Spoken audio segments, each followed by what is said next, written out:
श्रीनवग्रहस्तोत्रम् जपाकुसुमसङ्काशं काश्यपेयं महद्युतिं तमोरिं सर्वपापघ्नं प्रणतोऽस्मि दिवाकरं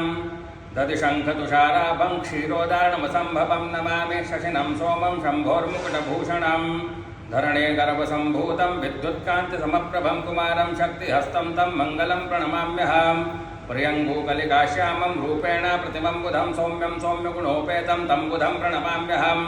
देवानां च ऋषीणां च गुरुं काञ्चन सन्निभं बुद्धिभूतं त्रिलोकेशं तं नमामि बृहस्पतिं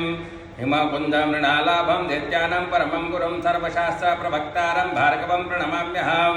नीलाञ्जनसमाभासं रविपुत्रं यमाग्रजं छायामार्तण्डसम्भूतं तं नमामि शनैश्चरम् अर्धकायं महावीरं चन्द्रादित्यविमर्दनं सिंहिकागर्भसम्भूतं तं राहुं प्रणमाम्यहं पलाशपुष्पशङ्काशं तारकाग्रहमस्तकं रौद्रं रौद्रात्मकं घोरं तं केतुं प्रणमाम्यहं श्रीनवग्रहस्तोत्रं श्रीनवग्रहार्पणमस्तु।